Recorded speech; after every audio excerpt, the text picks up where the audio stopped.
ਜਦੋਂ ਤੋਂ ਕੋਵਿਡ-19 ਸੰਕਟ ਸ਼ੁਰੂ ਹੋਇਆ ਹੈ ਉਦੋਂ ਤੋਂ ਹੀ ਸਾਡੇ ਮਾਨਯੋਗ ਪ੍ਰਾਈਮ ਮਿਨਿਸਟਰ ਸਾਹਿਬ ਰੋਜ਼ਾਨਾ ਪੱਧਰ ਤੇ ਦੇਸ਼ ਨੂੰ ਸੰਬੋਧਨ ਕਰਦੇ ਹਨ ਅਤੇ ਰੋਜ਼ਾਨਾ ਹੀ ਅਹਿਮ ਐਲਾਨ ਵੀ ਕੀਤੇ ਜਾਂਦੇ ਹਨ।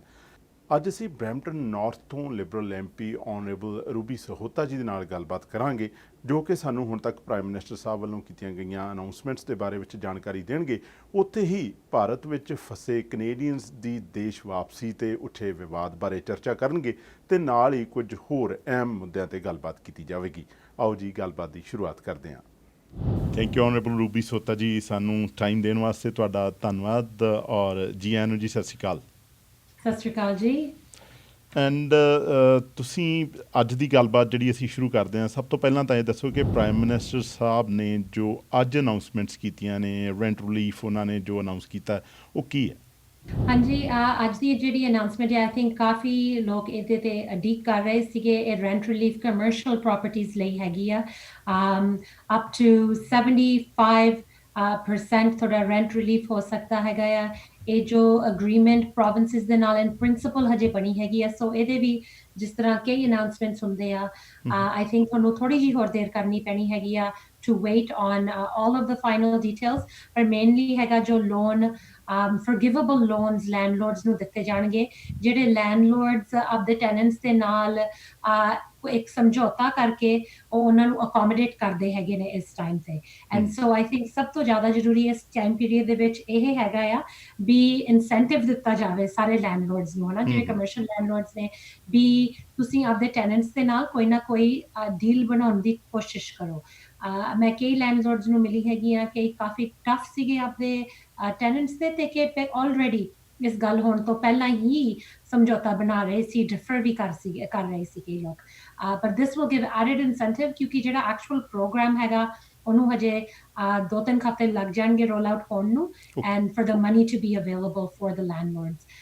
ਪਰ ਇਟਸ ਵੈਰੀ ਗੁੱਡ ਨਿਊਜ਼, ਕਿਉਂਕਿ ਸਾਨੂੰ ਹਜੇ ਤੱਕ ਪਤਾ ਨਹੀਂ ਸੀ ਪੂਰਾ ਵੀ ਅਗਰੀਮੈਂਟ ਪ੍ਰੋਵਿੰਸਿਸ ਦੇ ਨਾਲ ਬਣ ਪਾਊਗੀ ਕਿ ਨਹੀਂ। ਸੋ ਅਗਰੀਮੈਂਟ ਬਣ ਗਈ ਹੈਗੀ ਆ। ਇਹ CMCH ਦੇ ਥਰੂ ਜਿਹੜੀ ਫੰਡਿੰਗ ਹੈਗੀ ਆ ਆਊਗੀ, and the relief will go to the landlord, but only if they give their tenants relief. And ਜੋ deferrals ਦੀ ਗੱਲ ਹੈਗੀ ਆ ਉਹਦੇ ਵੀ ਵੀ ਕੁਝ ਰਿਲੀਫ ਮਿਲੂਗਾ, ਕਿਉਂਕਿ ਇਹ forgivable ਹੋਊਗਾ ਐਂਡ ਉਹਦਾ ਮਤਲਬ ਯਾਨੀ ਜਿਹੜਾ ਤੁਹਾਡਾ ਰੈਂਟ ਆ ਵੇਵ ਕੀਤਾ ਜਾ ਸਕਦਾ ਹੈਗਾ, ਨਾ ਕਿ ਸਿਰਫ ਡਿਫਰ। ਕਿਉਂਕਿ ਜਿਨ੍ਹਾਂ ਦੇ ਬਿਜ਼ਨੈਸਿਸ ਬੰਦ ਨੇ, ਖਾਸ ਕਰਕੇ ਉਹਨਾਂ ਤੋਂ ਸੁਣ ਰਹੇ ਸੀਗੇ ਵੀ ਦੇਖੋ ਜਦੋਂ ਸਾਡਾ ਬਿਜ਼ਨਸ ਹੀ ਬੰਦ ਆ, ਅਸੀਂ ਗਾਹਾਂ ਵੀ ਇੰਨਾ ਕਰਜ਼ਾ ਕਿੱਥੇ ਲੈ ਕੇ ਜਾਵਾਂਗੇ ਜੇ ਅਸੀਂ ਹਰ ਇੱਕ ਚੀਜ਼ ਡਿਫਰ ਕਰਦੇ ਰਹੇ। ਸੋ ਅਸੀਂ ਬਿਜ਼ਨੈਸਿਸ ਦੀ ਸੁਣ ਰਹੇ ਹੈਗੇ ਆ ਤੇ ਸਾਰਿਆਂ ਦੀ ਫੀਡਬੈਕ ਬਹੁਤ ਅਪਰੀਸ਼ੀਏਟ ਕੀਤੀ ਹੈ। ਤੇ ਇਹ ਰੈਟਰੋਸਪੈਕਟਿਵ ਇਫੈਕਟ ਦੇ ਨਾਲ ਲਾਗੂ ਹੋਊਗਾ ਜਾਂ ਨੈਕਸਟ ਮੰਥ ਤੋਂ ਜਾਂ ਇਸ ਮੰਥ ਤੋਂ? Yes, there will be a little bit of retrospectiveness to it. So we are trying to help ਜਿਨ੍ਹਾਂ ਦੇ May ਦੇ rents due ਸੀਗੇ, ਉਹਨਾਂ ਨੂੰ relief ਦੇਣ ਦੀ try ਕਰ ਰਹੇ ਹੈਗੇ ਆ। ਓਕੇ, ਤੇ ਹੁਣ ਗੱਲ ਕਰਦੇ ਹਾਂ ਆਪਾਂ ਕੈਨੇਡਾ ਐਮਰਜੈਂਸੀ ਸਟੂਡੈਂਟ ਬੈਨੀਫਿਟ ਦੇ ਬਾਰੇ ਦੇ ਵਿੱਚ ਵੀ, ਜਿਹੜਾ ਕਿ I guess day before yesterday prime minister ਸਾਹਿਬ ਨੇ ਅਨਾਉਂਸ ਕੀਤਾ ਸੀਗਾ। ਥੋੜ੍ਹਾ ਜਿਹਾ ਸਾਨੂੰ ਇਹ ਦੱਸੋ ਕਿ ਇਹ ਜਿਹੜਾ ਬੈਨੀਫਿਟ ਹੈ ਇਹ ਇੰਟਰਨੈਸ਼ਨਲ ਸਟੂਡੈਂਟਸ 'ਤੇ ਵੀ ਐਪਲੀਕੇਬਲ ਹੈ ਕਿ ਨਹੀਂ ਹੈ, ਤੇ ਕਿਹੜੇ ਕੈਟੇਗਰੀ ਦੇ ਸਟੂਡੈਂਟਸ ਇਹਦੇ ਵਿੱਚ ਕਵਰ ਹੋਣਗੇ? ਹਾਂਜੀ, ਇਹਦੇ ਵਿੱਚ ਡੋਮੈਸਟਿਕ ਸਟੂਡੈਂਟਸ ਆਉਂਦੇ ਹੈਗੇ ਆ। This is no different than any of our policies, ਕਿਉਂਕਿ ਕੈਨੇਡੀਅਨ ਜਿਹੜੇ ਵੀ ਸਟੂਡੈਂਟ ਲੋਨਸ ਹੁੰਦੇ ਹੈਗੇ ਨੇ, ਸਟੂਡੈਂਟ ਪ੍ਰੋਗਰਾਮਸ ਬਣਦੇ ਹੈਗੇ ਨੇ behalf of the government of Canada, ਉਹ ਹਮੇਸ਼ਾ ਆਪਣੇ ਡੋਮੈਸਟਿਕ ਸਟੂਡੈਂਟਸ ਲਈ ਹੁੰਦੇ ਨੇ। ਆਪਣੇ ਜਿਹੜੇ ਲੋਨ ਪ੍ਰੋਗਰਾਮਸ ਫੈਡਰਲ ਜਾਂ provincial and grants and subsidies ਜਿਹੜੀਆਂ ਹੁੰਦੀਆਂ ਨੇ, ਸੋ ਉਸ ਟਾਈਪ ਆਫ ਪੈਕੇਜ ਬਣਾਇਆ ਗਿਆ ਹੈਗਾ। ਇਹਦੇ ਵਿੱਚ ਕਾਫੀ ਡਿਫਰੈਂਟ ਰਿਲੀਫਸ ਹੈਗੇ ਸਟੂਡੈਂਟਸ ਲਈ। ਇੱਕ ਤਾਂ ਜਿਹੜਾ ਤੁਸੀਂ ਮੈਂਸ਼ਨ ਕੀਤਾ ਹੈਗਾ, ਜਿਹੜਾ ਕੈਨੇਡਾ ਐਮਰਜੈਂਸੀ ਸਟੂਡੈਂਟ ਬੈਨੀਫਿਟ ਆ, ਉਹਦਾ $1,250 ਹੈਗੇ ਨੇ ਟੂ ਈਚ ਸਟੂਡੈਂਟ ਜਿਨ੍ਹਾਂ ਨੂੰ ਇਸ ਟਾਈਮ ਲੋੜ ਹੈਗੀ ਆ। ਐਂਡ ਇਹਦਾ ਕੋਈ ਇਨਕਮ ਥ੍ਰੈਸ਼ਹੋਲਡ ਨਹੀਂ ਰੱਖਿਆ ਗਿਆ ਹੈਗਾ। ਸੋ ਆਲਮੋਸਟ ਆਲ ਸਟੂਡੈਂਟਸ ਜਿਹੜੇ ਇਨ ਬਿਟਵੀਨ ਸਮੈਸਟਰਸ ਹੈਗੇ ਨੇ, ਜਾਂ ਦਸੰਬਰ ਦੇ ਵਿੱਚ ਜਿਨ੍ਹਾਂ ਨੇ ਗ੍ਰੈਜੂਏਟ ਕੀਤਾ, ਜਾਂ ਜਿਹੜੇ ਇਸ ਸਪਟੈਂਬਰ ਦੇ ਵਿੱਚ ਉਹਨਾਂ ਨੂੰ ਸਕੂਲ ਦੇ ਵਿੱਚ ਐਡਮਿਸ਼ਨ ਮਿਲ ਗਈ ਸੀ ਪੋਸਟ ਸੈਕੰਡਰੀ ਐਜੂਕੇਸ਼ਨ ਦੇ ਵਿੱਚ, ਤੇ ਉਹ ਸਕੂਲ ਸ਼ੁਰੂ ਕਰਨ ਵਾਲੇ ਸੀ। The main reason for this policy is ਇੱਕ ਤਾਂ ਸਾਨੂੰ ਪਤਾ ਹੈਗਾ ਜਿਹੜੇ ਸਟੂਡੈਂਟਸ ਸਮਰਸ ਦੇ ਵਿੱਚ ਕੰਮ ਕਰਕੇ ਆਪਦੀ ਟਿਊਸ਼ਨ ਸੇਵ ਅਪ ਕਰਦੇ ਹੈਗੇ ਨੇ, ਉਹਨਾਂ ਤੋਂ ਸ਼ਾਇਦ ਇਸ ਸਮਰ ਦੇ ਵਿੱਚ ਉਸ ਤਰ੍ਹਾਂ ਆਪਦੀ ਟਿਊਸ਼ਨ ਲਈ ਸੇਵਿੰਗਸ ਨਹੀਂ ਕੀਤੀਆਂ ਜਾਣਗੀਆਂ। ਦੂਸਰੀ ਗੱਲ ਇਹ ਹੈਗੀ ਆ ਵੀ ਬਹੁਤ ਪੇਰੈਂਟਸ ਜਿਹੜੇ ਆਪਦੇ ਬੱਚਿਆਂ ਨੂੰ ਜਿਹੜੇ ਪੋਸਟ ਸੈਕੰਡਰੀ ਐਜੂਕੇਸ਼ਨ ਦੇ ਵਿੱਚ ਸੀ, ਕਈ ਵਾਰ ਕਾਫੀ ਹੱਦ ਤੱਕ ਹੈਲਪ ਵੀ ਕਰਦੇ ਸੀ ਜਾਂ ਸਪੋਰਟ ਕਰਦੇ ਸੀਗੇ। ਜੀ ਪਰ ਹੋ ਸਕਦਾ ਇਸ ਟਾਈਮ ਉਹ ਸਪੋਰਟ ਤੇ ਹੈਲਪ ਨਾ ਕਰ ਪਾਉਣ ਕਿਉਂਕਿ ਉਹਨਾਂ ਦੀ ਖੁਦ ਦੀ ਇਨਕਮ ਸਫਰ ਕਰ ਰਹੀ ਹੈਗੀ ਹੈ ਇਸ ਟਾਈਮ ਤੇ। ਸੋ that's why we want to make sure ਵੀ ਕੁਝ ਪੈਸੇ ਸਟੂਡੈਂਟਸ ਨੂੰ ਦਿੱਤੇ ਜਾਣ ਸੋ that ਆਉਣ ਵਾਲੇ ਜਿਹੜਾ ਸਪਟੈਂਬਰ ਦਾ ਜਿਹੜਾ ਸਕੂਲ ਈਅਰ ਹੈਗਾ ਆ ਉਹ ਉਹਨਾਂ ਨੂੰ ਡ੍ਰੌਪ ਆਊਟ ਨਾ ਕਰਨਾ ਪਵੇ, ਐਨਰੋਲਮੈਂਟ ਨਾ ਘੱਟ ਜਾਵੇ। ਵੀ ਵਾਂਟ ਵੀ ਆਪਣੀ ਜਿਹੜੀ ਬਹੁਤ ਐਜੂਕੇਟਿਡ ਸੁਸਾਇਟੀ ਹੈਗੀ ਹੈ ਕੈਨੇਡਾ ਦੀ, ਉਸ ਤਰ੍ਹਾਂ ਹੀ ਕੋਈ ਗੈਪ ਨਾ ਪਵੇ ਆਪਣੇ ਸਿਸਟਮ ਦੇ ਵਿੱਚ। ਐਂਡ ਜਿਹੜੇ ਬੱਚੇ ਹੈਗੇ ਆ ਜਿਸ ਤਰ੍ਹਾਂ ਉਹ ਪੜ੍ਹ ਰਹੇ ਹੈਗੇ ਆ ਉਸ ਤਰ੍ਹਾਂ ਹੀ ਪੜ੍ਹਦੇ ਰਹਿਣ। ਗ੍ਰਾਂਟਸ ਵੀ ਇਹਦੇ ਵਿੱਚ ਡਬਲ ਕੀਤੇ ਜਾਣਗੇ। ਸੋ ਕੈਨੇਡਾ ਫੈਡਰਲ ਗ੍ਰਾਂਟਸ ਨੇ ਜਿਹੜੇ ਉਹ ਡਬਲ ਕਰਾਂਗੇ। ਜਿਹੜੇ ਲੋਨਸ ਮਿਲਦੇ ਹੈਗੇ ਆ ਉਹਦੀ ਵੀ ਜਿਹੜੀ ਕ੍ਰਾਈਟੇਰੀਆ ਉਹ ਫਲੈਕਸੀਬਲ ਕੀਤੀ ਜਾਊਗੀ। ਮਤਲਬ ਕਈ ਸਟੂਡੈਂਟਸ ਜਿਹੜੇ ਪਹਿਲਾਂ ਸ਼ਾਇਦ ਲੋਨਸ ਲਈ ਨਹੀਂ ਐਲੀਜੀਬਲ ਸੀਗੇ ਉਹ ਲੋਨਸ ਲਈ ਹੁਣ ਐਲੀਜੀਬਲ ਹੋ ਸਕਦੇ ਹੈਗੇ ਆ। ਅਤੇ ਇੱਕ ਹੋਰ ਵੀ ਗ੍ਰਾਂਟ ਬਣਿਆ ਹੈਗਾ, ਇੱਕ Canada student service grant. Canada student service grant ਹੈਗਾ ਵੋਲੰਟੀਅਰਸ ਲਈ, ਜਿਹੜੇ ਆਪਣੇ ਯੰਗ ਪੀਪਲ ਵੋਲੰਟੀਅਰ ਕਰ ਰਹੇ ਹੈਗੇ ਆਪਣੀ ਕਮਿਊਨਿਟੀਜ਼ ਦੇ ਵਿੱਚ, ਜੀ ਆਪਣੀ ਲੋਕ ਸੇਵਾ ਕਰ ਰਹੇ ਨੇ, ਕੋਈ ਨਾ ਕੋਈ ਇਨਵੈਂਸ਼ਨਸ ਬਣਾ ਰਹੇ ਨੇ, ਬਹੁਤ ਤਰ੍ਹਾਂ ਦੇ ਆਪਣੇ ਸਟੂਡੈਂਟਸ ਕੰਮ ਕਰ ਰਹੇ ਹੈਗੇ ਨੇ ਆਪਣੀਆਂ ਕਮਿਊਨਿਟੀਜ਼। ਉਹਨਾਂ ਨੂੰ ਵੀ ਇੱਕ ਬੈਨੀਫਿਟ ਦੇਣ ਲਈ ਜਾਂ ਇਨਕਰੇਜ ਕਰਨ ਲਈ ਆਉਣ ਵਾਲੇ ਟਾਈਮ ਦੇ ਵਿੱਚ ਇਹ ਗ੍ਰਾਂਟ ਰੱਖਿਆ ਜਾ ਰਿਹਾ। ਇਹਦੇ ਵਿੱਚ ਤੁਹਾਨੂੰ ਅਪ ਟੂ $5,000 ਤੁਹਾਡੀ ਪੜ੍ਹਾਈ ਲਈ ਤੁਹਾਨੂੰ ਮਿਲ ਸਕਦਾ ਹੈਗਾ ਆ ਜੇ ਤੁਸੀਂ ਜੁੜਦੇ ਹੈਗੇ ਹੋ ਕਿਸੇ ਆਰਗੇਨਾਈਜੇਸ਼ਨ ਦੇ ਨਾਲ ਵੋਲੰਟੀਅਰ ਕਰਨ ਨੂੰ।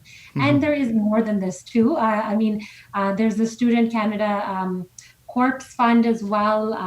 ਉਹਦੀ ਵੀ I think ਕਾਫੀ ਉਹਦਾ ਟ੍ਰਿਪਲ ਜਾਂ ਕੁਆਡਰੂਪਲ ਹੋ ਰਿਹਾ ਹੈਗਾ ਜਿਹੜੀਆਂ ਜੌਬਸ ਹੈਗੀਆਂ ਨੇ। ਐਂਡ ਆਲਸੋ ਤੁਸੀਂ ਜੌਬਸ ਪੱਖੋਂ ਵੀ ਸੁਣਿਆ 76,000 ਜੌਬਸ ਕ੍ਰੀਏਟ ਕਰ ਰਹੇ ਹੈਗੇ ਨੇ ਜਿਹਦੇ ਵਿੱਚ ਸਿਰਫ ਸਟੂਡੈਂਟਸ ਨੂੰ ਲਿਆ ਜਾਊਗਾ front line health care jobs ਦੇ ਵਿੱਚ ਜਾਂ ਜਿੱਥੇ ਇੰਡਸਟਰੀਜ਼ ਦੇ ਵਿੱਚ ਨਵੇਂ ਆਪਾਂ ਪ੍ਰੋਡਕਟਸ ਬਣਾ ਰਹੇ ਹੈਗੇ ਆ PPE ਵਾਲੇ ਜਾਂ ਹੋਰ ਇਕਵਿਪਮੈਂਟ, ਉਹਦੇ ਵਿੱਚ ਵੀ ਸਟੂਡੈਂਟਸ ਨੂੰ ਵਧੀਆ ਟ੍ਰੇਨਿੰਗ ਮਿਲ ਸਕਦੀ ਹੈਗੀ ਹੈ, ਇੱਕ ਚੰਗਾ ਐਕਸਪੀਰੀਅੰਸ ਮਿਲ ਸਕਦਾ। ਐਂਡ ਜਿਹੜਾ ਆਪਣਾ ਕੈਨੇਡਾ ਸਮਰ ਜੌਬਸ ਪ੍ਰੋਗਰਾਮ ਸੀ ਉਹ ਤਾਂ ਆਲਰੇਡੀ ਪਿਛਲੇ ਹਫਤੇ ਅਨਾਉਂਸਮੈਂਟ ਉਹਦੀ ਹੋ ਗਈ ਸੀ ਵੀ ਅਸੀਂ EMPLOYERS ਨੂੰ ਵੀ ਜਿਹੜੀ ਫੰਡਿੰਗ ਹੈਗੀ ਆ ਉਹਨੂੰ ਐਕਸਟੈਂਡ ਕਰ ਰਹੇ ਹਾਂ। ਉਹ ਪ੍ਰੋਗਰਾਮ ਸਿਰਫ 16 ਵੀਕ ਪ੍ਰੋਗਰਾਮ ਹੁੰਦਾ ਸੀਗਾ ਸਮਰ ਲਈ ਐਂਡ ਹੁਣ ਅਸੀਂ ਉਹਨੂੰ February 28th 2021 ਤੱਕ ਐਕਸਟੈਂਡ ਕਰ ਰਹੇ ਹਾਂ। ਸੋ ਉਹ ਵੀ ਸਿਰਫ ਨਾਟ ਫॉर ਪ੍ਰੋਫਿਟ ਜਿਹੜੇ ਕੰਪਨੀਜ਼ ਹੁੰਦੇ ਆ ਉਹਨਾਂ ਨੂੰ 100% ਸਬਸਿਡੀ ਮਿਲਦੀ ਸੀ ਸਟੂਡੈਂਟਸ ਹਾਇਰ ਕਰਨ ਨੂੰ, ਪਰ ਜਿਹੜੇ ਫॉर ਪ੍ਰੋਫਿਟ ਵਾਲੇ ਹੁੰਦੇ ਸੀ ਉਹਨਾਂ ਨੂੰ ਸਿਰਫ 50 ਮਿਲਦੀ ਹੁੰਦੀ ਸੀ। ਹੁਣ ਅਸੀਂ ਉਹਨਾਂ ਲਈ ਵੀ 100 ਕਰ ਦਿੱਤਾ। ਦੋਨੇ ਭਾਵੇਂ ਤੁਸੀਂ ਫॉर ਪ੍ਰੋਫਿਟ ਹੋ ਜਾਂ ਨਾਟ ਫॉर ਪ੍ਰੋਫਿਟ ਹੋ, ਦੋਨਾਂ ਲਈ ਤੁਹਾਨੂੰ 100% ਜੇ ਤੁਸੀਂ ਸਟੂਡੈਂਟਸ ਨੂੰ ਹਾਇਰ ਕਰੋਗੇ ਸਬਸਿਡੀ ਮਿਲੇਗੀ। ਤੇ ਗੱਲ ਇੰਟਰਨੈਸ਼ਨਲ ਸਟੂਡੈਂਟਸ ਦੀ ਮੈਂ ਦੁਬਾਰਾ ਕਰੂੰਗਾ, ਉਹਨਾਂ ਨੂੰ ਕਿਉਂ ਨਹੀਂ ਇਸ ਪ੍ਰੋਗਰਾਮ ਦੇ ਵਿੱਚ ਕਵਰ ਕੀਤਾ ਗਿਆ? ਬਿਕਾਜ਼ ਹੁਣ ਕੁਝ ਸਟੂਡੈਂਟਸ ਇਹੋ ਜਿਹੇ ਨੇ, ਬਿਕਾਜ਼ ਤੁਹਾਨੂੰ ਇਹ ਵੀ ਪਤਾ ਹੋਊਗਾ ਕਿ ਇੰਟਰਨੈਸ਼ਨਲ ਸਟੂਡੈਂਟਸ ਜਿਹੜੇ ਨੇ ਆਪਣੀ ਫੀਸ ਜਿਹੜੀ ਇੱਥੇ ਜੌਬ ਕਰਦੇ ਆ ਤਕਰੀਬਨ ਤੇ 3rd ਸਮੈਸਟਰ ਤੋਂ ਜਾਂ ਜੇ 4th ਸਮੈਸਟਰ ਤੋਂ ਕਮਾਂ ਤਾਂ ਉਹਦੇ 'ਚੋਂ ਕੱਢਦੇ ਨੇ, ਅਤੇ ਬਹੁਤ ਸਾਰੇ ਸਟੂਡੈਂਟਸ ਦੀ ਜੌਬ ਵੀ ਹੈ ਇਸ ਵੇਲੇ ਜਿਹੜੀ ਉਹ ਚਲੀ ਗਈ। ਸੋ ਉਹਨਾਂ ਨੂੰ ਕਿਉਂ ਨਹੀਂ ਇਹਦੇ ਵਿੱਚ ਕਵਰ ਕੀਤਾ ਗਿਆ? ਜਿਹੜੇ ਸਟੂਡੈਂਟਸ ਕੰਮ ਕਰਦੇ ਸੀਗੇ, ਮਤਲਬ ਕੋਈ ਵੀ ਆਪਣੇ ਕੈਨੇਡਾ ਦੇ ਵਿੱਚ ਜੋ ਰਹਿ ਰਿਹਾ ਹੈਗਾ ਆ ਤੇ ਕੰਮ ਕਰ ਰਿਹਾ ਸੀ ਤੇ ਉਹ ਕੰਮ ਉਹਨਾਂ ਦਾ ਅੱਜ ਜਾਂ ਉਹਨਾਂ ਦੀ ਇਨਕਮ ਡਿਕਰੀਜ਼ ਹੋ ਗਈ ਹੈਗੀ ਆ $1,000 ਤੱਕ ਜਾਂ ਉਹਨਾਂ ਦਾ ਕੰਮ ਛੁੱਟ ਗਿਆ ਹੈਗਾ, ਦੈਨ ਉਹ CERB ਲਈ ਐਲੀਜੀਬਲ ਹੈਗੇ ਨੇ। ਸੋ ਜਿਹੜਾ ਕੈਨੇਡਾ ਐਮਰਜੈਂਸੀ ਰਿਸਪੌਂਸ ਬੈਨੀਫਿਟ ਆ ਉਹ ਬੈਨੀਫਿਟ ਜੋ ਹੈਗਾ ਉਹ ਵਰਕਰਸ ਲਈ ਹੈਗਾ। ਐਂਡ ਜਿੰਨੇ ਵੀ ਆਪਣੀ ਕੰਟਰੀ 'ਚ ਵਰਕਰਸ ਹੈਗੇ ਨੇ, ਡਜ਼ਨਟ ਮੈਟਰ ਉਹਨਾਂ ਦਾ ਸਟੇਟਸ ਸਟੂਡੈਂਟ ਦਾ ਹੈਗਾ, ਇੰਟਰਨੈਸ਼ਨਲ ਦਾ, ਵਰਕ ਪਰਮਿਟ ਦਾ, ਪਰ ਐਜ਼ ਲੌਂਗ ਐਜ਼ ਉਹ ਆਪਣੀ ਕੰਟਰੀ ਦੇ ਵਿੱਚ ਹਿੱਸਾ ਪਾ ਰਹੇ ਸੀਗੇ, ਇਕੋਨਮੀ ਦੇ ਵਿੱਚ ਟੈਕਸ ਭਰ ਰਹੇ ਸੀਗੇ ਤੇ ਪਿਛਲੇ 12 ਮਹੀਨਿਆਂ ਦੇ ਵਿੱਚ ਉਹਨਾਂ ਨੇ ਐਟਲੀਸਟ $5,000 ਕਮਾਇਆ ਹੋਵੇ, ਦੈਨ ਉਹਨਾਂ ਨੂੰ ਉਹ $2,000 ਦਾ ਬੈਨੀਫਿਟ ਮਿਲ ਸਕਦਾ ਹੈਗਾ ਆ ਜਿਹੜਾ CERB ਦਾ। ਸੋ ਉਹਦੇ ਲਈ ਉਹ ਜ਼ਰੂਰ ਅਪਲਾਈ ਕਰਨ। ਜਿਹੜੇ ਹਜੇ ਤੱਕ ਕੰਮ ਹੀ ਨਹੀਂ ਕਰ ਰਹੇ ਸੀਗੇ ਉਹਨਾਂ ਨੇ ਉਸ ਹਿਸਾਬ ਨਾਲ ਹਿੱਸਾ ਨਹੀਂ ਪਾਇਆ ਹੈਗਾ। ਐਂਡ ਜਿਹੜੇ ਨਵੇਂ ਆਏ ਨੇ, ਮੈਂ ਉਹਦੇ ਵੀ ਕੀ ਕੁਐਸਚਨਸ ਉੱਠਦੇ ਨੇ, ਜਿਹੜੇ ਨਵੇਂ ਆਏ ਨੇ ਉਹ ਐਟਲੀਸਟ 1 ਸਾਲ ਦਾ ਆਪਦੀ ਫੰਡਿੰਗ ਦਿਖਾ ਕੇ ਆਉਂਦੇ ਹੈਗੇ ਆ ਵੀ ਉਹ 1 ਸਾਲ ਆਪਦੇ ਐਕਸਪੈਂਸਿਸ ਇੱਥੇ ਕੈਨੇਡਾ ਦੇ ਵਿੱਚ ਕਵਰ ਕਰ ਸਕਦੇ ਹੈਗੇ ਨੇ। ਸੋ ਵੀ ਆਰ ਹੋਪਿੰਗ ਦੈਟ ਜਿਹੜੇ ਉਹ ਸਟੂਡੈਂਟਸ ਨੇ ਉਹ ਆਲਰੇਡੀ ਵੈਲ ਫਾਈਨੈਂਸਡ ਆਏ ਹੈਗੇ ਨੇ। ਐਂਡ ਜਦੋਂ ਤੁਸੀਂ ਸਟੂਡੈਂਟ ਪਰਮਿਟ ਲਈ ਵੀ ਅਪਲਾਈ ਕਰਦੇ ਹੋ, ਤੁਸੀਂ ਆਪਦੀ ਖੁਦ ਦੀ ਅੰਡਰਟੇਕਿੰਗ ਲੈਂਦੇ ਹੈਗੇ ਹੋ ਵੀ ਤੁਸੀਂ ਇਸ ਕੰਟਰੀ ਦੇ ਵਿੱਚ ਆਪਦੇ ਖਰਚੇ ਪਾਣੀ ਚੱਕ ਸਕਦੇ ਹੈਗੇ ਹੋ, ਐਂਡ ਦੈਟਸ ਵਾਈ ਤੁਹਾਨੂੰ ਪਰਮਿਟ ਮਿਲ ਰਿਹਾ। And so that's important to note as well that ਫਿਰ ਵੀ ਅਸੀਂ ਸਪੋਰਟਸ ਦੇ ਰਹੇ ਹੈਗੇ ਹਾਂ ਕਿਉਂਕਿ ਜੇ ਉਹ ਕੰਮ ਕਰ ਰਹੇ ਸੀ ਦੈਨ ਠੀਕ ਆ, ਉਹਨਾਂ ਨੇ ਵੀ ਕੰਮ ਦੇ ਵਿੱਚ ਆਪਦੇ ਟੈਕਸ ਕਟਾਏ ਹੈਗੇ ਨੇ ਤੇ ਉਹਨਾਂ ਨੂੰ ਆਪਦਾ ਬੈਨੀਫਿਟ ਮਿਲ ਸਕਦਾ। ਠੀਕ ਹੈ ਜੀ। ਅਤੇ ਹੁਣ ਗੱਲ ਕਰਦੇ ਹਾਂ ਜਿਹੜੇ ਆਪਾਂ ਕੈਨੇਡੀਅਨਸ ਅਬਰੋਡ ਸਟਕ ਨੇ, ਸਪੈਸ਼ਲੀ ਇੰਡੀਆ ਦੇ ਵਿੱਚ, ਅਤੇ ਉਹਨਾਂ ਨੂੰ ਇੱਧਰ ਰੀਪੈਟਰੀਏਟ ਕੀਤਾ ਜਾ ਰਿਹਾ। ਉਹਦੇ ਵਿੱਚ ਕਾਫੀ ਕੁਛ ਸੁਣਨ ਨੂੰ ਮਿਲ ਰਿਹਾ ਕਿ ਕੁਛ ਸਰਟਨ ਕੈਨੇਡੀਅਨ ਐਮਪੀਜ਼ ਜਿਹੜੇ ਨੇ ਉਹਨਾਂ ਵੱਲੋਂ ਕੁਝ ਰੁਕਾਵਟਾਂ ਪਾਈਆਂ ਜਾ ਰਹੀਆਂ ਉਹਨਾਂ ਦੇ ਇੱਥੇ ਆਉਣ ਵਾਸਤੇ, ਤੁਸੀਂ ਇਹਦੇ ਬਾਰੇ ਕੀ ਕਹਿਣਾ ਚਾਹੋਗੇ? ਹਾਂਜੀ, ਨਹੀਂ ਇਸ ਤਰ੍ਹਾਂ ਦੀ ਬਿਲਕੁਲ ਕੋਈ ਗੱਲ ਨਹੀਂ। ਮੈਂ ਕੁਛ ਗਰੁੱਪਸ ਤੋਂ ਸੁਣਿਆ ਹੈਗਾ ਆ ਵੀ ਪ੍ਰਾਈਵੇਟ ਸਿਟੀਜ਼ਨਸ ਆਰਗੇਨਾਈਜ਼ ਕਰਨ ਦੀ ਕੋਈ ਫਲਾਈਟ ਕਰ ਰਹੇ ਸੀਗੇ ਟਰਾਈ, ਜੀ। ਐਂਡ ਆਈ ਥਿੰਕ ਜੇ ਉਹਨਾਂ ਦੀ ਸਿਰੇ ਲੱਗ ਜਾਂਦੀ flight that would have been wonderful। ਪਰ ਅਸੀਂ ਵੀ ਇੰਡੀਅਨ ਗਵਰਨਮੈਂਟ ਦੇ ਉਹਨਾਂ ਦੀ ਅਥਾਰਟੀ ਨਾਲ ਹੀ ਚੱਲ ਰਹੇ ਹੈਗੇ ਆ। ਜਿਹੜਾ ਵੀ ਕੰਮ ਕਰ ਰਹੇ ਹੈਗੇ ਆ, ਸਾਨੂੰ ਹਰ ਇੱਕ ਫਲਾਈਟ ਦੀ ਪਰਮਿਸ਼ਨ, ਅਥਾਰਟੀ, ਕਲੀਅਰੈਂਸ ਹਰ ਇੱਕ ਬੰਦੇ ਦੀ ਜਿਹੜਾ ਮੈਨੀਫੈਸਟ ਆ ਸਭ ਕੁਛ ਕਰਨਾ ਪੈਂਦਾ ਹੈਗਾ, ਐਂਡ ਕਾਫੀ ਕੰਮ ਹੈਗਾ। ਕੋਈ ਵੀ ਆਪਣਾ ਮਿਸ਼ਨ ਜਿਹੜਾ ਅਬਰੋਡ ਹੈਗਾ, ਹਾਈ ਕਮਿਸ਼ਨਸ ਜਾਂ ਐਮਬੈਸੀਜ਼ ਇਸ ਤਰ੍ਹਾਂ ਦੇ ਲੈਵਲ ਦੇ ਰੀਪੇਟਰੀਏਸ਼ਨ ਲਈ ਉਹ ਤਿਆਰ ਨਹੀਂ ਸੀਗੇ, and they were not set up for this। ਸੋ ਉਹ ਓਵਰਸੀਜ਼ ਹੋਰਾਂ ਐਮਬੈਸੀਜ਼ ਤੋਂ ਵੀ ਇਸ ਟਾਈਮ ਸਪੋਰਟ ਲੈ ਰਹੇ ਹੈਗੇ ਨੇ, ਕਿਉਂਕਿ ਆਪਣੇ ਇੰਡੀਆ 'ਚ ਖਾਸ ਕਰਕੇ ਕਾਫੀ ਲੋਕ ਹੈਗੇ ਨੇ, ਐਂਡ we're working। ਫਲਾਈਟਸ ਬਹੁਤ ਵਧਾ ਦਿੱਤੀਆਂ ਗਈਆਂ ਹੈਗੀਆਂ ਨੇ। ਹੁਣ ਤੋਂ ਲੈ ਕੇ 24 ਫਲਾਈਟਸ ਮੈਂ ਕਹਿ ਸਕਦੀ ਹਾਂ ਹੈਗੀਆਂ ਜਿਹੜੀਆਂ, ਜਿਨ੍ਹਾਂ 'ਚੋਂ ਓਵਰ ਅੱਧੀਆਂ ਆਲਮੋਸਟ ਪਹੁੰਚ ਚੁੱਕੀਆਂ ਹੈਗੀਆਂ ਨੇ ਜਾਂ ਅੱਜ ਤੋਂ ਤੁਰਨ ਲੱਗੀਆਂ ਨੇ, ਤੇ ਅੱਧੀਆਂ ਰਹਿੰਦੀਆਂ ਨੇ ਪਰ ਆਲਰੇਡੀ ਉਹਨਾਂ ਦੀਆਂ ਬੁਕਿੰਗ ਹੋਣੀਆਂ ਸ਼ੁਰੂ ਹੋ ਗਈਆਂ ਨੇ। ਦੈਟਸ 24 ਫਲਾਈਟਸ ਜਿਹੜੀਆਂ ਆਲਰੇਡੀ ਅਪਰੂਵ ਹੋਈਆਂ ਹੈਗੀਆਂ ਨੇ, ਗਵਰਨਮੈਂਟ ਆਰਗੇਨਾਈਜ਼ਡ ਇੰਡੀਅਨ ਗਵਰਨਮੈਂਟ ਦੇ ਹੈਲਪ ਦੇ ਨਾਲ, ਐਂਡ ਆਉਣ ਵਾਲੇ ਟਾਈਮ ਦੇ ਵਿੱਚ ਵੀ ਹੋਰ ਵੀ ਹੋ ਸਕਦੀਆਂ ਨੇ। ਪਰ ਇਸ ਟਾਈਮ ਤੇ ਜਿਹੜਾ ਮੈਂ ਇਹੀ ਸਾਰਿਆਂ ਨੂੰ ਕਹੂੰਗੀ ਵੀ ਜਿਹੜਾ ਪਲੈਨਿੰਗ ਸਰਵੇ ਸਾਰਿਆਂ ਨੂੰ ਭੇਜਿਆ ਗਿਆ, ਜਿਹੜੇ ਰਜਿਸਟਰਡ ਨੇ, ਉਸ ਪਲੈਨਿੰਗ ਸਰਵੇ ਨੇ ਜੋ ਤੁਸੀਂ ਭਰਿਆ ਹੈਗਾ, ਰਿਸਪੌਂਡ ਕੀਤਾ ਪਿਛਲੇ ਹਫ਼ਤੇ, ਦੈਨ ਉਸ ਨੰਬਰ ਨੂੰ ਲੈ ਕੇ ਉਹ ਦੇਖ ਰਹੇ ਨੇ ਵੀ ਉਸ ਨੰਬਰ ਲਈ ਕਿੰਨੀਆਂ ਕੁ ਫਲਾਈਟਸ ਦੀ ਲੋੜ ਹੈਗੀ ਆ, ਐਂਡ ਉਹ ਜੋ ਨੰਬਰ ਹੈਗਾ ਤਕਰੀਬਨ 4000 ਹੈਗਾ ਆ, ਉਹਨਾਂ ਲਈ ਫਲਾਈਟਸ ਆਰਗੇਨਾਈਜ਼ ਕੀਤੀਆਂ ਜਾ ਰਹੀਆਂ ਨੇ। ਪਰ ਇਹ ਨੰਬਰ ਜੋ ਹੈਗਾ ਇਹ ਬਦਲੀ ਜਾਂਦਾ ਆ, time to time every week ਇਹ ਨੰਬਰ ਚੇਂਜ ਹੋ ਜਾਂਦਾ ਆ। ਠੀਕ ਹੈ ਪਹਿਲੇ ਫੇਜ਼ ਦੇ ਵਿੱਚ ਕਾਫੀ ਲੋਕਾਂ ਨੇ ਰਜਿਸਟਰ ਤਾਂ ਕੀਤਾ ਹੋਇਆ, ਜੀ। ਉਹਦੇ ਵਿੱਚੋਂ ਜਦੋਂ ਕਾਲਸ ਕੀਤੀਆਂ ਉਹਦੇ ਵਿੱਚੋਂ ਸਿਰਫ 20 ਜਾਂ 30% ਲੋਕ ਕਹਿ ਰਹੇ ਸੀਗੇ ਕਿ ਹਾਂ ਅਸੀਂ ਇਸ ਟਾਈਮ ਤੇ ਆਉਣਾ ਚਾਹੁੰਦੇ ਹੈਗੇ ਆ। ਉਸ ਰਸ਼ ਦੇ ਵਿੱਚ ਵੀ ਆਈ ਥਿੰਕ ਕੁਛ ਲੋਕ ਵੀ ਰਹਿ ਗਏ ਸੀ ਜਿਹੜੇ ਆਲਰੇਡੀ ਆਉਣਾ ਚਾਹੁੰਦੇ ਸੀ, ਤੇ ਉਹਨਾਂ ਤੱਕ ਗੱਲ ਵੀ ਨਹੀਂ ਹੋ ਪਾਈ ਸੀ ਫਲਾਈਟ ਤੇ ਤੁਰਨ ਦੇ ਟਾਈਮ ਤੱਕ। ਜੀ। ਸੋ ਦਿਸ ਟਾਈਮ ਮੈਨੀ ਫਲਾਈਟਸ ਹੈਵ ਕਮ, ਮੈਂ ਤਕਰੀਬਨ ਮੈਂ ਕਹਿ ਸਕਦੀ ਹਾਂ 3000 ਬੰਦਾ ਆ ਗਿਆ ਹੋਣਾ ਹੈਗਾ ਇਹਨਾਂ ਫਲਾਈਟਸ ਦੇ ਉੱਤੇ, ਐਂਡ ਅਬਾਊਟ 4000 ਰਹਿੰਦਾ ਹੈਗਾ ਆ। So we are trying to get that done. ਪਰ ਜੇ ਇਹ ਮਈ 3 ਤੋਂ ਬਾਅਦ ਇੰਡੀਅਨ ਗਵਰਨਮੈਂਟ ਫਿਰ ਐਕਸਟੈਂਡ ਕਰ ਦਿੰਦੀ ਆ ਆਪਦੀ ਲੋਕਡਾਊਨ, ਜਾਂ ਕੁਛ ਹੋਰ ਉੱਥੇ ਗੱਲ ਹੋ ਜਾਂਦੀ ਹੈਗੀ ਆ, ਜੀ। ਦੈਨ ਮੈਂ ਕਹਿ ਸਕਦੀ ਹਾਂ ਜਿਹੜਾ ਇੰਟਰਸਟ ਆ ਉਹ ਫਿਰ ਚੇਂਜ ਹੋ ਜਾਊਗਾ, ਜਿਹੜਾ ਨੰਬਰ ਆ ਉਹ ਬਦਲ ਜੂਗਾ। ਫਿਰ ਅਸੀਂ ਉਸ ਹਿਸਾਬ ਦੇ ਨਾਲ books flights, special flights arrange ਕਰਦੇ ਰਹਾਂਗੇ। ਤੇ ਆਈਸੋਲੇਸ਼ਨ ਤੇ ਕੁਆਰੰਟੀਨ ਦੀ ਜੇ ਗੱਲ ਕਰੀਏ, ਜਿਹੜੇ ਹੁਣ ਉਧਰ ਤੋਂ ਆ ਰਹੇ ਨੇ ਸਿਟੀਜ਼ਨਸ ਆ ਰਹੇ ਨੇ, ਉਹਨਾਂ ਲਈ ਇੱਥੇ ਆਈਸੋਲੇਸ਼ਨ ਜ਼ਰੂਰੀ ਹੈ ਜਾਂ ਉਹਨਾਂ ਵਾਸਤੇ ਕੁਆਰੰਟੀਨ ਕਰਨਾ ਜ਼ਰੂਰੀ ਹੈ? ਹਾਂਜੀ, they have to self quarantine, and ਉਹਦੇ ਇੰਸਟਰਕਸ਼ਨਸ ਜਿਹੜੇ ਹਾਈ ਕਮਿਸ਼ਨ ਵੀ ਜਿਹੜੀਆਂ ਈਮੇਲਸ ਭੇਜਦੇ ਹੈਗੇ ਨੇ, ਉਹ ਡੇਲੀ ਈਮੇਲਸ ਉਹਨਾਂ ਦੇ ਕੋਲ ਜਾ ਰਹੀਆਂ ਨੇ। ਉਹਨਾਂ ਦੇ ਵਿੱਚ ਡੀਟੇਲਸ ਵੀ ਹੈਗੇ ਉਹਨਾਂ ਦਾ ਇੰਸਟਰਕਸ਼ਨਸ ਦੇ। ਉਹਨਾਂ ਦਾ ਟੈਂਪਰੇਚਰ ਦੇਖੋ ਚੜ੍ਹਨ ਤੋਂ ਪਹਿਲਾਂ ਵੀ ਚੈੱਕ ਕੀਤਾ ਜਾ ਰਿਹਾ, ਜਿੱਥੇ ਕੋਈ ਸਟੇ ਹੈਗੀ ਆ ਉੱਥੇ ਵੀ ਚੈੱਕ ਕੀਤਾ ਜਾ ਰਿਹਾ। ਪਹਿਲੇ ਫੇਜ਼ ਦੇ ਫਲਾਈਟਸ ਤੋਂ ਮੈਂ ਜਿਹੜੇ ਆਏ ਨੇ ਉਹਨਾਂ ਤੋਂ ਮੈਂ ਚੰਗੀ ਤਰ੍ਹਾਂ ਪੁੱਛਿਆ ਵੀ ਕੀ ਹੋਇਆ ਸੀਗਾ, ਐਂਡ ਸੋ ਦੇ ਹੈਵ ਬਿਨ ਚੈਕਿੰਗ, ਐਂਡ ਇੱਥੇ ਆ ਕੇ ਵੀ ਉਹਨਾਂ ਨੂੰ ਇੰਸਟਰਕਸ਼ਨਸ ਦਿੱਤੇ ਜਾਂਦੇ ਹੈਗੇ ਆ। ਠੀਕ ਹੈ ਜੀ। ਜੇ ਤਾਂ ਕੋਈ ਸਿੰਪਟੋਮੈਟਿਕ ਹੈਗਾ ਆ, ਦੈਨ ਤੁਹਾਨੂੰ ਪਬਲਿਕ ਹੈਲਥ ਉੱਥੇ ਹੈਲਪ ਕਰੂਗਾ 에ਅਰਪੋਰਟ ਤੇ, ਕਿਉਂਕਿ ਸਿੰਪਟੋਮੈਟਿਕ ਬੰਦਾ ਕੋਈ ਵੀ ਪਬਲਿਕ ਟਰਾਂਸਪੋਰਟ ਨਹੀਂ ਲੈ ਸਕਦਾ, ਟੈਕਸੀ ਜਾਂ ਉਬਰ ਦੇ ਵਿੱਚ ਨਹੀਂ ਆ ਸਕਦਾ ਹੈਗਾ, ਉਹਦੇ ਲਈ ਸਪੈਸ਼ਲ ਅਰੇਂਜਮੈਂਟਸ ਬਣਾਈਆਂ ਜਾਣਗੀਆਂ।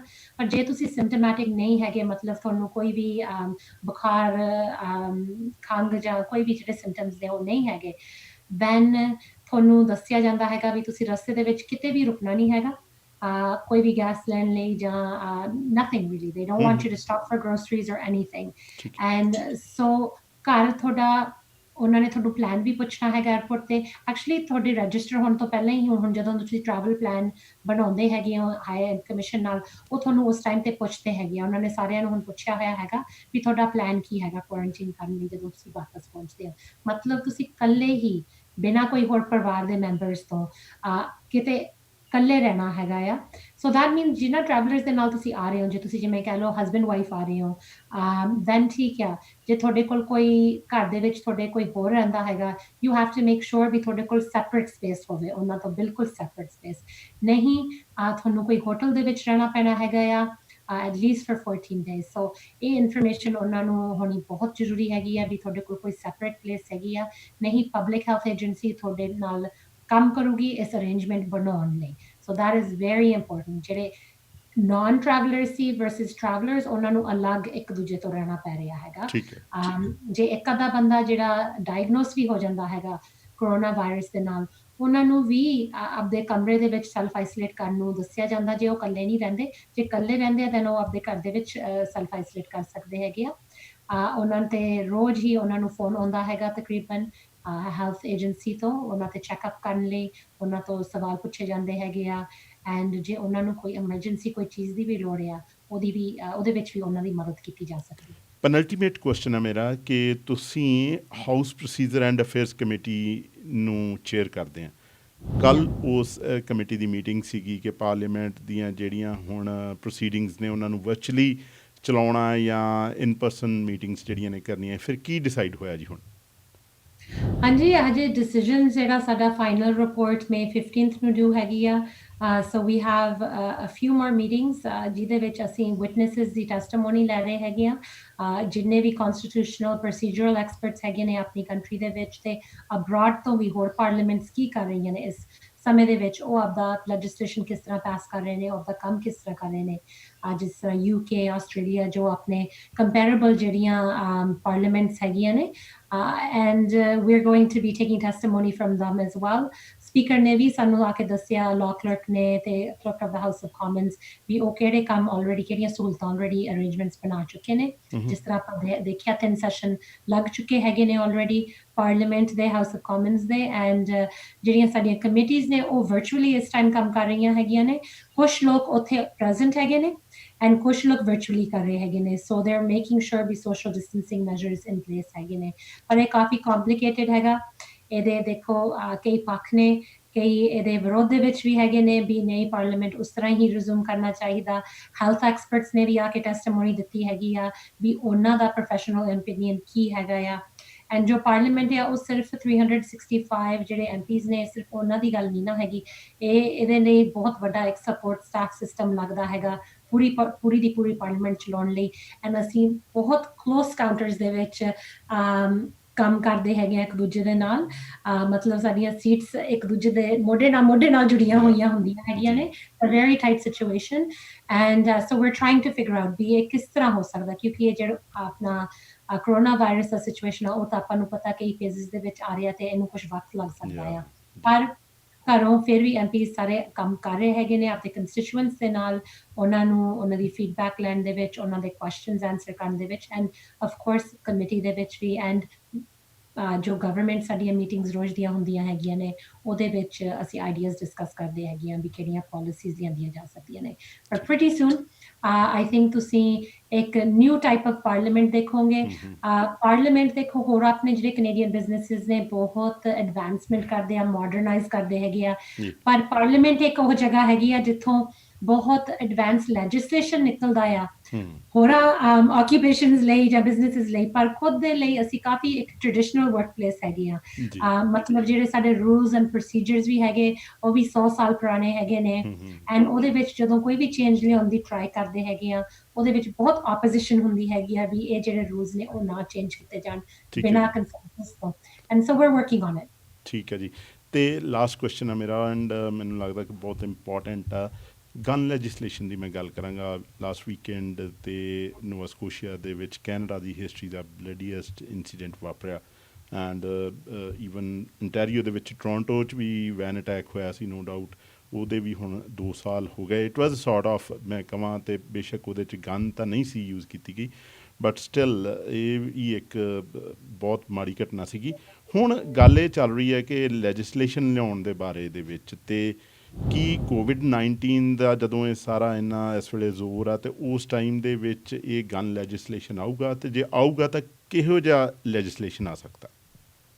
ਹਾਂਜੀ ਦੇਖੋ, ਅਸੀਂ ਪਿਛਲੇ ਆਪਦੇ ਪਲੈਟਫਾਰਮ ਦੇ ਵਿੱਚ ਵੀ ਗਨ ਲੈਜਿਸਲੇਸ਼ਨ ਦੀ ਗੱਲ ਕੀਤੀ ਸੀ, ਗਨ ਕੰਟਰੋਲ ਦੀ ਗੱਲ।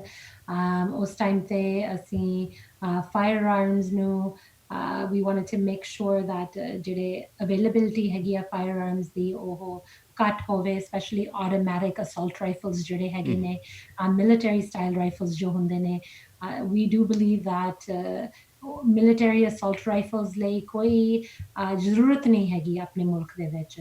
ਕਾਫੀ ਡਿਫਰੈਂਸਿਸ ਨੇ ਆਪਣੇ ਮੁਲਕ ਦੇ ਵਿੱਚ ਫਰਮ ਡਿਫਰੈਂਟ ਰੀਜਨਸ, ਕਿਉਂਕਿ ਕੁਛ ਲੋਕ ਆਪਾਂ ਰੂਰਲ ਕਮਿਊਨਿਟੀਜ਼ ਦੇ ਵਿੱਚ ਰਹਿੰਦੇ ਹੈਗੇ ਆ ਤੇ ਕੁਛ ਅਰਬਨ ਕਮਿਊਨਿਟੀਜ਼ ਦੇ ਵਿੱਚ ਰਹਿੰਦੇ ਹੈਗੇ ਆ। ਸੋ ਆਈ ਥਿੰਕ ਇਹ ਜਿਹੜਾ ਇਸ਼ੂ ਆ ਇਹਦੇ 'ਚ ਵੀ ਇੱਕ ਰੂਰਲ ਅਰਬਨ ਥੋੜ੍ਹਾ ਜਿਹਾ ਡਿਵਾਈਡ ਹੋ ਜਾਂਦਾ ਹੈਗਾ ਆ ਫੀਲਿੰਗਸ ਬਾਰੇ। ਐਂਡ ਸੋ ਅਸੀਂ ਕੋਸ਼ਿਸ਼ ਕਰ ਰਹੇ ਹੈਗੇ ਆ ਵੀ ਆਪਣੀ ਕੰਟਰੀ ਲਈ ਇੱਕ ਵਧੀਆ ਲੈਜਿਸਲੇਸ਼ਨ ਨਿਕਲੇ ਜਿਹੜੀ ਆਪਣੇ ਯੂਨੀਕ ਸਿਚੁਏਸ਼ਨਸ ਨੂੰ ਅੰਡਰਸਟੈਂਡ ਕਰ ਪਾਵੇ।